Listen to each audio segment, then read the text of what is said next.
నమస్తే అండి. నమస్తే. చాలామంది నిద్రలేని సమస్యలతో బాధపడుతున్నారండి. అంటే పొద్దున్నుంచి సాయంత్రం వరకు ఎంత కష్టపడి ఎంత పని చేసినా కూడా నైట్ టైం అనేది కొంతమందికి నిద్ర రాదు. సో, ఇలాంటి సమస్యలకి ఏమైనా పరిష్కారం అంటూ ఉంటుందండి ఆక్యుపెన్షర్ ద్వారా? ఆకుపంచరు, ఆకుప్రెషర్ రెండిట్లో సమస్య పరిష్కారం ఖచ్చితంగా ఉందండి. హ్మ్.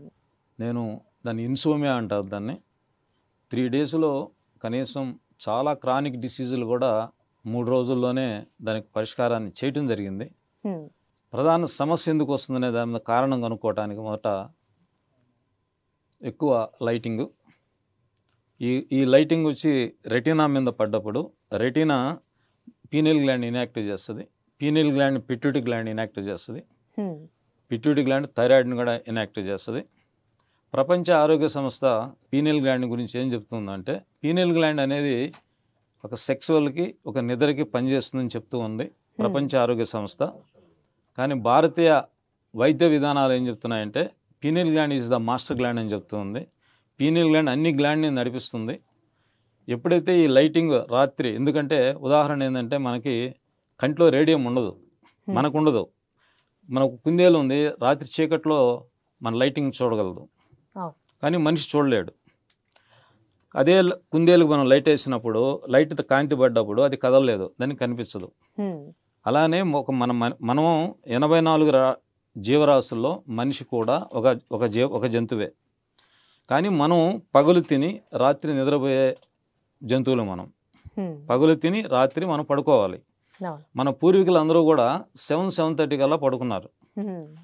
మన భోజనం ఇప్పుడు జైన్ మతం 5:20 కన్నా భోజనం చేయరు. చైనాలో 7 గంటల 7:30కి రెస్టారెంట్ ఆపేస్తారు.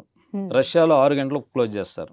టైం మెయింటైన్ చేస్తారు. అమెరికాలో 8 గంటలకల్లా రెస్టారెంట్ స్లో అవుతాయి. జపాన్లో 4:30-5 గంటల పైన రెస్టారెంట్ స్లో అవుతాయి. ఏ దేశంలో కూడా రాత్రి లేట్ అవర్స్ భోజనాలు జరగవు. భారతదేశంలో కూడా 40 సంవత్సరాల ముందు 7 గంటలకల్లా భోజనం చేసి 8-8:30 కల్లా పడుకున్నారు.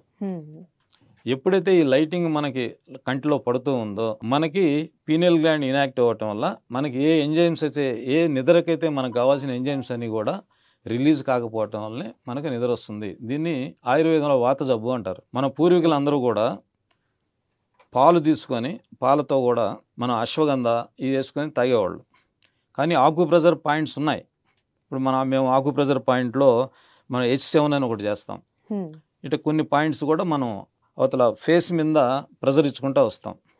ఇచ్చి మనం చీకట్లో కూర్చోబెడతాం.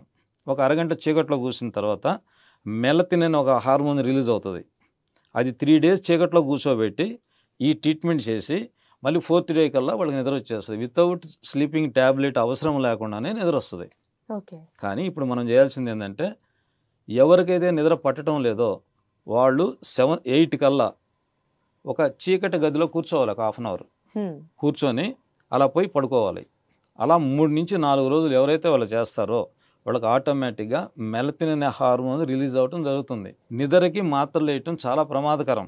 ఎందుకంటే తాత్కాలిక ఉపశమనమే కానీ పర్మనెంట్ సొల్యూషన్ కాదు.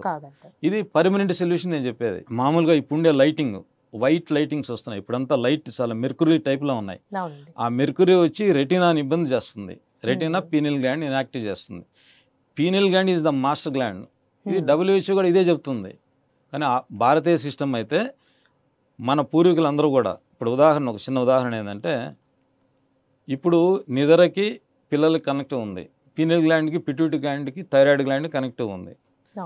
పాత రోజుల్లో మన అవ్వలు తాతలు అందరూ కూడా 7 మంది 8 మంది పిల్లలు కన్నారు. ఈరోజు ఒక పిల్ల కోసం 50 లక్షలు 40 లక్షలు ఖర్చు పెడుతున్నారు. దీనికి కారణం ఈ హార్మోన్స్ ఎంజైమ్స్ ఇన్బ్యాలెన్స్. కారణం ఏంటంటే లేట్ అవర్స్ నిద్రే. దీనివల్లనే రెటీనా ఇంపాక్ట్ వల్ల ఇలా జరుగుతుంది. దీనికి ఆకుప్రెషర్ పాయింట్స్, ప్రెషర్ అయితే మొత్తం ఫేస్ మీద ప్లస్ తల్లో ఇస్తాం. పంచర్ అయితే మామూలుగా మనం H7 అని ఒకటి, మామూలుగా హార్ట్ సంబంధించి H7, ఒక ఇతర పాయింట్లు బ్రెయిన్ పాయింట్లను కూడా మనం యాక్టివ్ చేస్తాం. ఇవన్నీ ఆకుప్రెషర్ దగ్గరికి పోయేదానికన్నా ద బెస్ట్ ఏంటంటే ఒక 1/2 అవర్ చీకట్లో కూర్చోవటం, ఒక కప్పు మిల్క్ తీసుకోవటం, 100 ml పాలు తీసుకోవటం, దాంట్లో 2 పించ్ మన జాజికాయ అంటాం, జాజికాయ దాని పౌడర్ తీసుకోవటం, 1 పించ్ వచ్చి గసగసాలు, అది మామూలుగా స్టెరాయిడ్, గసగసాలు అనేది ఒక స్టెరాయిడ్. స్టెరాయిడ్. ఎస్, దాన్ని ఒక పించి దీంట్లో వేసుకొని 1 కప్పు పాలు తాగటం వల్ల ఏదైతే వాతం అంటే ఆయుర్వేదంలో నిద్ర రానిదాని వాత లక్షణం అంటారు. ఓకే.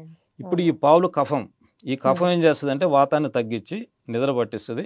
దీంతో కూడా చీకట్లో ఒక అరగంట వాళ్ళు కూర్చోగలిగితే అలా 3 రోజులు చేస్తే వాళ్ళకి ఏ హార్మోన్స్ ఇన్బ్యాలెన్స్ ఉందో ఆ హార్మోన్స్ రిలీజ్ అవుతుంది. ఇది సైన్స్. మొత్తానికి ఆ సమస్య అన్ని పరిష్కారం రెండు చెప్పాను. ఒకటి ఆహారం చెప్పాను, 2 ఆకుప్రెజర్ పాయింట్స్ చెప్పాను. ఆ ప్రెజర్ ఏంటంటే మొత్తం బాడీ మీద ఇవ్వాలి.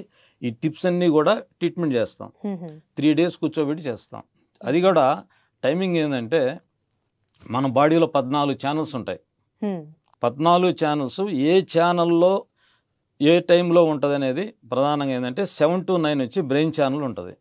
7 to 9 దాంట్లో మళ్ళీ శక్తి ఒకటి అదేంటంటే మేము దాన్ని టోనిఫికేషన్, సెడేషన్ అంటాం. సెడేషన్ అంటే క్లీన్ చేయటం, టోనిఫికేషన్ అంటే ఎనర్జీ ఇవ్వటం.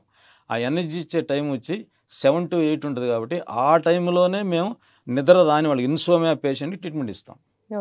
7 to 8 అవి ఇచ్చిన తర్వాత మళ్ళీ ఒక 1/2 hour అలా కూర్చోబెట్టడం 3 days చేయటం వల్ల వాళ్ళు ఖచ్చితంగా ఆ సమస్యను పూర్తిగా, ఇన్సోమియా అనేది చాలా మామూలుగా అలోపతిలో తగ్గేది కాదు. దీంట్లో 100% రిజల్ట్ ఇవ్వాలి. 3 days లో సమస్య అనేది ఖచ్చితంగా. పోయిందంటారు. 100%. నమస్కారం.